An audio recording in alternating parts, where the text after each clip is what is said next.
Creativity is actually just once you look at something and you have an idea, imagination. Let's say it starts from imagination, it starts from curiosity. From there you have an idea. From that idea, you could design something different. It could be, oh, idea like the shirt you're wearing, but there's something about that shirt that if I put on it, it will sell faster. The commercial value will increase. Or it could be music. Okay, I want to come out with a new style of music that the younger people want to listen to. It could be storytelling. Or I want the future of the story to be like this. It could be recreating the stories we used to do at night when we were very young, but recreating it in a digital environment. So creativity is about idea, and this drives a whole lot of money. TikTok came like some times ago, but last year generated $45 billion. That's more than the economy of almost all the states here put together. So creativity is what drives the world today. So in the area of arts, you drag in creativity. In the area of science and technology, you drag in innovation. So we say creativity and innovation. So you can do that in arts, you can actually do that in science and technology. In technology is about product and services, ability to look at an existing product and see what you can add to that product to increase the commercial viability, or to just have something different from what is on ground, so that can become your intellectual property. But in the arts area, it could be recreating music, could be recreating design, could be so many things. So, and it's so big, it's a big economy now, and it's done mostly, some of them are done in the digital environment. So we'll do two things. One, we'll look at who are the set of people already in the creative industry, because it's actually not a coordinated industry. So we will look at how to coordinate and see who is inside the industry for now. What are they doing? What are their needs? What are their challenges? So we'll factor that out. That's number one. Then two, we'll look at how many people do we have in Akwa for the young people. How many can we move into the industry? Can we do 30,000? Can we do 50,000? And then we will do sensitization and create programs for them to understand every man is gifted.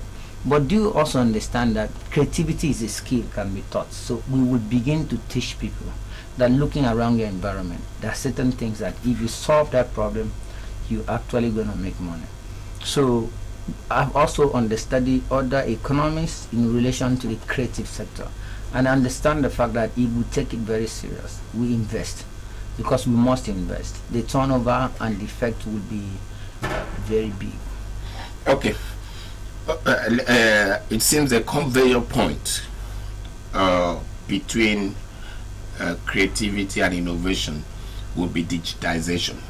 No, actually, these words can be used interchangeably. But if you look at it very close, you see that innovation is closer to technology and creativity. Yes, but now, yes. But now you cannot actually, yes, you cannot pull them apart.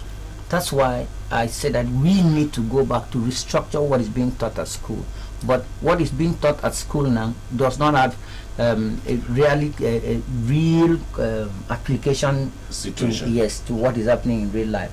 And then science is taught as if science is standing here and arts is standing here. No, in between arts and science is design. Yes, so you have to bring them together. Even so if you want, the point is the design. Yes, the design. So even if you want to build a phone today, no matter how good the interface is, no matter how good the programs in the phones are, the phone must look good. And that's actually obtainable in creativity, which is closer to arts.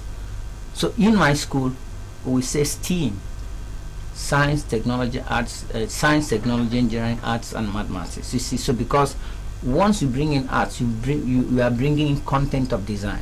And the design now holds science and arts together, and design becomes the driving point in creativity and innovation. Okay, now let's narrow it down to the ARISE agenda.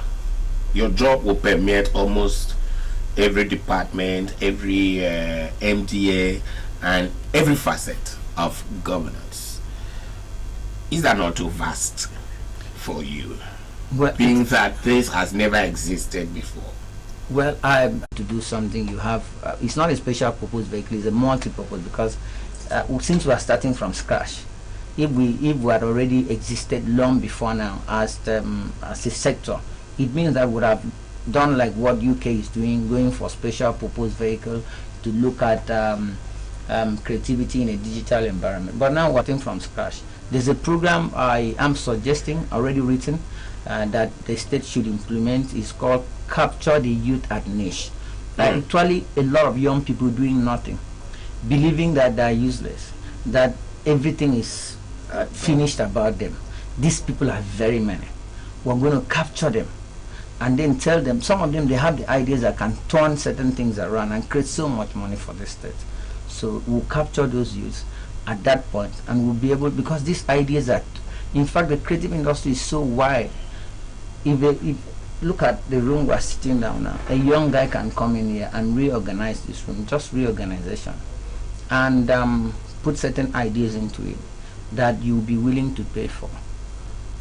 Wow. Just the virtual design of, I want to reorganize the studio. So what I'm seeing here is not the right thing. This is how it's supposed to be. And even shows you the virtual picture of what he wants to do. Unless you don't have money. Once creativity comes with ideas, unless you cannot pay for it. That's why we need to create an economy that is strong. Because once the economy is strong and people have the purchasing power, no man with money will avoid a good idea. You see phones coming out, version 11, version 12, version 13. What's the driving force between those versions? It's that creativity, idea, and innovation. There's some new thing that is added. The primary thing about phone is answering calls. But they're trying to add one thing every time. You know, From camera to digital camera to video, fingerprint, to all sort of things. So now, you know, so many other things. So this is the most powerful economy as of now. In fact, UK is looking at it as the future of the economy. Most other countries, Brazil. But here we are yet to start. I want to appreciate the governor for saying let's start. It's not late. So we are going to actually create something. And most of our people, most of our relations, most of our friends, they come out of university without anything. Nothing. They're not equipped. And it's not their fault.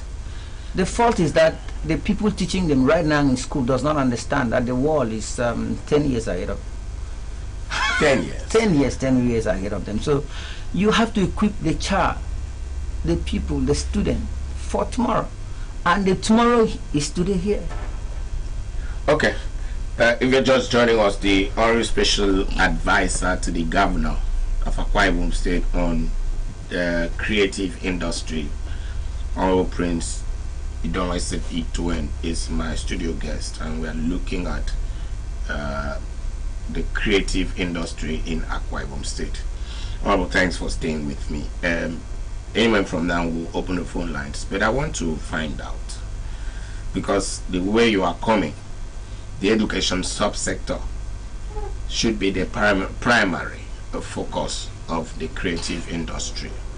How do you intend to affect the curriculum? Is there any pilot program? Is there any which model are you bringing to affect the education? We know that up until now, secondary schools are still bisecting cockroaches in their practicals. Okay, I'm very happy that you're using the word model. This would be very new to some of our secondary school students, but that's the starting point. What is a model? A model is a miniature representation of your idea. You put it in a small form that you can actually look at it before you implement it. Now, first and foremost, we'll have a long-term plan, a short-term plan, and the mid-term plan.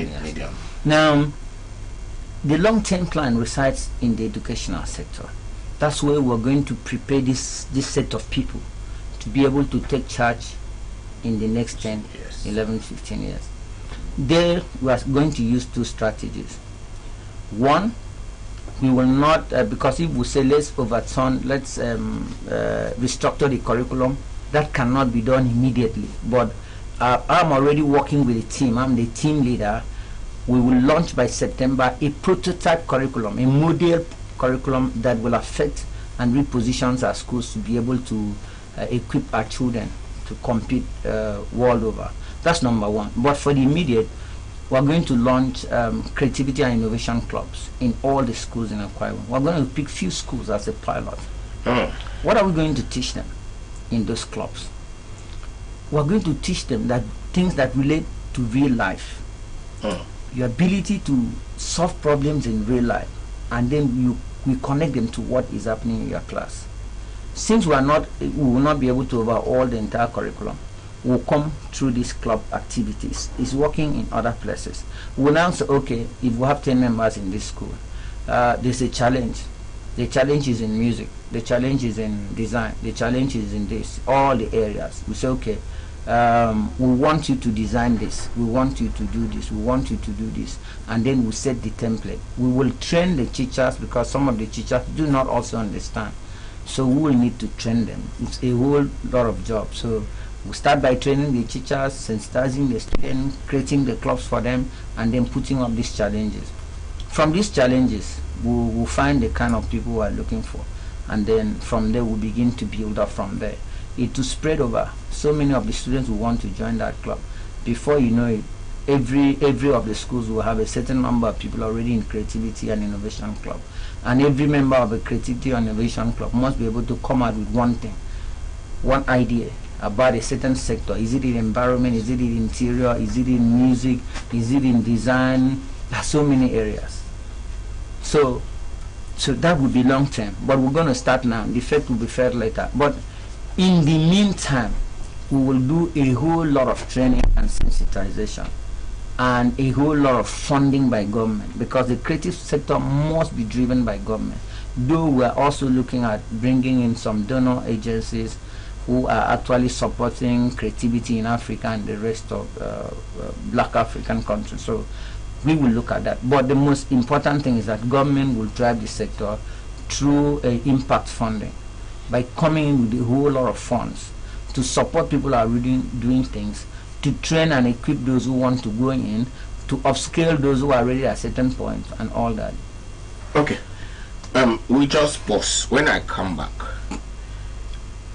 get ready to talk about the semi-literates, artisans, those whose level of IQ are not science or digital compliant.